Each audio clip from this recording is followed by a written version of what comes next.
Hello বন্ধুরা, welcome back to my channel signing rainbow blog channel থেকে আমি সঙ্গীতা চলে এসেছি আর একটা নতুন ব্লগ নিয়ে। আশা করি তোমরা খুব ভালো আছো, সুস্থ আছো, আমিও খুব ভালো আছি। তো আজ ভোরবেলা তাড়াহুড়ো করে রেডি হয়ে কোথায় যাচ্ছি, তো চলো পুরো ভিডিওটা স্কিপ না করে দেখতে থাকো আমার ভিডিও, আশা করি খুব ভালো লাগবে। আজ যাচ্ছি এক পিসিমার বাড়ি, আমাদের এক পিসিমার বাড়ি। অনেক দিন ধরে বলছেন পিসিমা যাওয়ার জন্য, কিন্তু যাওয়াই হয়ে উঠছে না কাজের জন্য। তো আজ ফাইনালি চলে যাচ্ছি পিসিমার বাড়ি। তো দেখো বন্ধুরা, আজকে কিন্তু চলে যাচ্ছি এবং কোথায় যাচ্ছি, জায়গাটা হলো আদি সপ্তগ্রাম। হ্যাঁ, নামটা তোমাদের চেনা চেনা লাগছে? হ্যাঁ, খুব সুন্দর কিন্তু গ্রামটা। আর গ্রামটা ঘুরে দেখার জন্যই কিন্তু যাওয়ার ইচ্ছাটা অনেক দিন ধরে ছিল, যাওয়াই হচ্ছিল না। তো আজকে দেখো ফাইনালি চলে যাচ্ছি। তো ট্রেনে উঠে পড়েছি, আর সেখানে যাওয়ার জন্য কিন্তু 3টে ট্রেন পাল্টাতে হয় জানো বন্ধুরা। আর প্রথম ট্রেনটা কিন্তু উঠে পড়েছি আমাদের শ্যামনগরী। উঠে পড়ার পরে সবার প্রথমে কিন্তু চা তেষ্টা পেয়েছে সববার।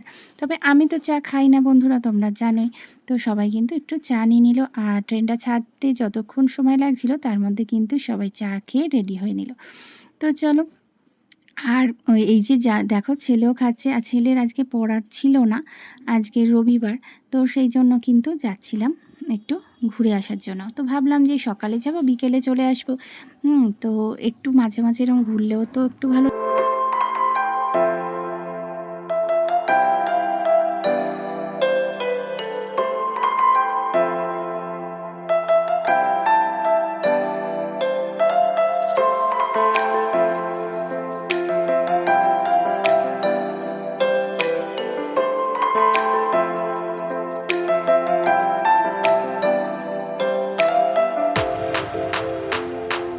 তোমরা দেখতে পেলে বন্ধুরা, ট্রেনের থেকে কিন্তু ব্যান্ডেল চার্চ আর ইমামবাড়াটা তোমাদেরকে একটু দেখালাম জুম করে, কত সুন্দর লাগছিল না। এবার কিন্তু আমরা এসকেলেটারে আমি আর আমার ছেলে উঠছি, আর সবাই কিন্তু আগে উঠে গেছে। আর এটা চলে এসেছি আমরা ব্যান্ডেলে।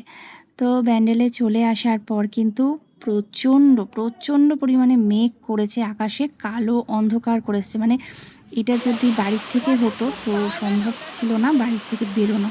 যে কি প্রচণ্ড বৃষ্টি এসছে বন্ধুরা, কি বলবো, তোমরা দেখতেই পাচ্ছ কীরকম সাদা হয়ে আছে কুয়াশার মতন। আর দেখো এদিকে কিন্তু ঘামছি, গরম হচ্ছে। আর এদিকে এই যে ছাতা দিয়ে আড়াল করে রেখেছি, কারণ মেয়ে পুরো ভিজে যাচ্ছে, ছাটে সেটের নিচে দাঁড়িয়ে আছি। তো ফাইনালি চলে এসেছি কিন্তু আমরা আদি সপ্তগ্রাম, আমরা কিন্তু চলে এসেছি।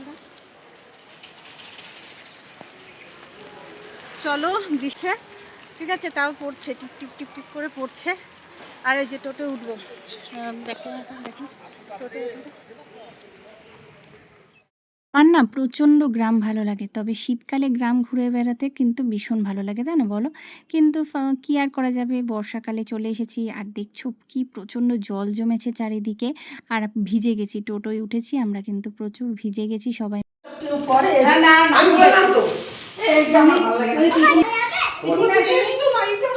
ছেলে ডেকেছে, বৌমা ডেকেছে, তো দিতে পারে না। ছেলে বৌমা ডেকেছে, দিতে পারে না। ছেলে দিতে পারে না, তাহলে অবশ্যই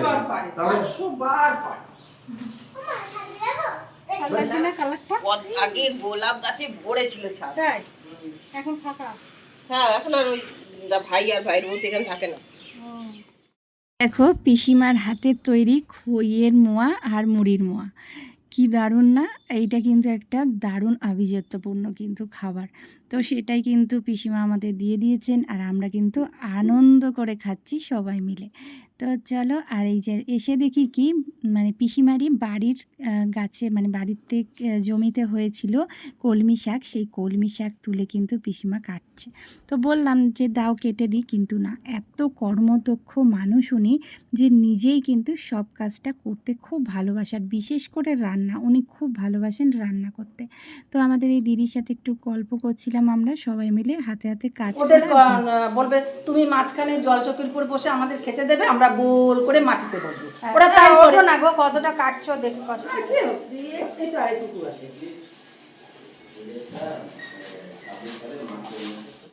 আমি বারবারই পিসিমাকে বলছিলাম যে চলো আমি একটু কেটে কুটে দিই, রান্না করি। তো না, উনি বয়স্ক মানুষ তাই বলছিলাম, কিন্তু না, উনি বলছিলেন না তুমি তো বাড়িতে করোই, তো আজকে একটু আমার সাথে বসে বসে গল্প করো। তাই গল্প করছিলাম, করতে করতে উনি বললেন যাও আমাদের চারপাশে গ্রামটা একটু ঘুরে দেখে আসো।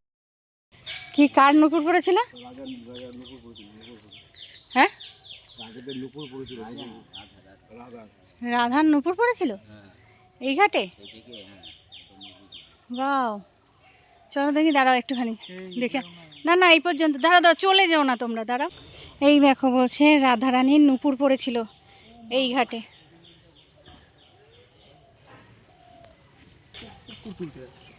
তো সত্যিই বলছি, আদিসপ্তক গ্রামটা কিন্তু খুবই সুন্দর, আর সবচেয়ে বড় কথা কিন্তু খুব আভিজাত্যপূর্ণ গ্রামটা। তোমরা গেলে, যারা যাওনি, একটু গিয়ে দেখতে পারো। আর এই যে দেখো, এটা হচ্ছে গোশালা। ওই যে দেখালাম পুকুরটা, ওখানে রাধারানীর নুপুর পড়েছিল। তো আর একটা জায়গায় চলে এসেছি, দেখো বন্ধুরা, এটা হচ্ছে উদ্ধারণ দত্তের বসত বাড়ি। হ্যাঁ, উনি ছিলেন গৌড় ভক্ত। তো সেই মন্দিরটা একটু দেখাই তোমাদের, কত সুন্দর। এখানে গৌরনিতাই রয়েছেন, আর উদ্ধারণ দত্তের কিন্তু মূর্তি স্থাপিত রয়েছে। আর ভেতরটায় তোমাদের দেখাই, এটা হচ্ছে একটা গাছ, এখানে ওনার সমাধি।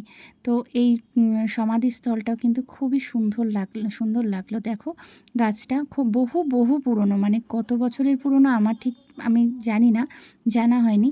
তো এই দেখো, এখানে গৌরনিতাইয়ের মূর্তি রয়েছে। তো চলো, আর এই যে এখানে রয়েছেন যারা খাচ্ছেন দেখছো, তো এনারা হচ্ছেন কলকাতা থেকে এসেছেন। এনারা হচ্ছে এই উদ্ধারণ দত্তের কিন্তু দীক্ষিত, ঠিক আছে, দীক্ষায় দীক্ষিত, তাই জন্য এখানে কিন্তু ভোগ নিবেদন করা হচ্ছে, ওনারা খাচ্ছেন। আর এই যে সুন্দর করে কিন্তু সাজানো হচ্ছে উদ্ধারণ দত্তের মন্দিরটা। তো দেখতে পেলে বন্ধুরা কতটা সুন্দর গ্রামটা। আর চারিপাশ দেখো, যেন সাজানো সুন্দর একটা পরিবেশ, শান্ত সুন্দর পরিবেশ। সত্যি খুব ভালো লেগেছে। তবে এটা আমার মনে হয় শীতকালে আসলে কিন্তু আরও বেশি ভালো লাগে। বেশি কি করছো বলো? আবার কি এটা? আবার চা নাকি? আরে তো আমরা এসে তোমার খাটনি বাড়ালাম, আর কিছু বললাম না। বাবারে, এখন তো আমার বাড়িতে কেউ বলতে গেলে আসেই না। 15 জন 16 জন ছাড়া আমরা দিন কাটতো না। 15 জন 16 জন ছাড়া। আর কিছু বাকি আছে?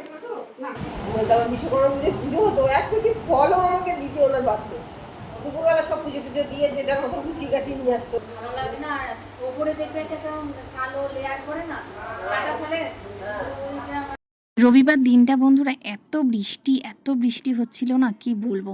তো যাই হোক, অনেকটা আকাশ কালো করে এসেছিল। আমাদের তো এবার যাওয়ার পালা, যেতে হবে, তার আগে খাওয়া দাওয়াটা সেরে নিই। আর আমাদের পিসিমা নিজে একা হাতে কত কিছু রান্না করেছে জানো বন্ধুরা। প্রথমেই তো নিজে বাড়িতে বানানো ঘি, হ্যাঁ, দিল পাতে। তো ঘিয়ের সাথে সাথে ছিল পোস্তর বড়া, তারপরে কুমড়ো ফুলের বড়া। আহা, কি যে দারুণ লাগলো, সে যে মানে অপূর্ব স্বাদ। তো তারপরে কিন্তু ছিল মাছ। মাছটা কিন্তু পুরো আমাদের জন্যই করেছিল পিসিমা, কারণ পিসিমা কিন্তু নিজে মাছ খান না। তো আমাদের জন্য করেছে। আর পোস্ত, কাঁকরোল আলু পোস্ত করেছে। গন্ধরাজ লেবু পাতা দিয়ে, চাল কুমড়ো, উচ্ছে দিয়ে মটর ডাল। আহা, আমি যে আগে কখনো খাইনি গো, দারুণ লেগেছে, দারুণ স্বাদ। তো যাই হোক, জমিয়ে খাওয়া দাওয়া করলাম পিসিমার হাতের রান্না। তো চলো, আর তারপরে কিন্তু আমাদের যাওয়ার পালা, কারণ আকাশটা একেবারেই ভালো ছিল না। তবে আসার সময় যখন প্ল্যাটফর্মে এসে বসে আছি ট্রেনের জন্য সবাই মিলে, তখন কিন্তু বৃষ্টি ছিল না। তো মোটামুটি ভালোভাবেই কিন্তু ফিরতে পেরেছি বাড়িতে। তো বন্ধুরা, চলে এসেছি বাড়ি, ফ্রেশ হয়ে নিয়েছি, আর মুখটাও কিন্তু একটু ফ্রেশ করে নিলাম। অনেক দিন মানে সারা দিনের পরে তো একটু মুখটা ফ্রেশ করে নিচ্ছি, নাইট ক্রিম লাগিয়ে নেব। তো চলো, আজকে ভিডিওটা কিন্তু এই পর্যন্তই। আবার দেখা হবে নতুন কোনো ভিডিওয়, নতুন কোনো দিনে। তো এই ভিডিওটা কেমন লাগলো তোমাদের অবশ্যই জানাতে ভুলো না। সঙ্গে থেকো, সাথে থেকো। তো আজকের মতন গুড নাইট, শুভরাত্রি সবাইকে। সবাই খুব ভালো থেকো বন্ধুরা।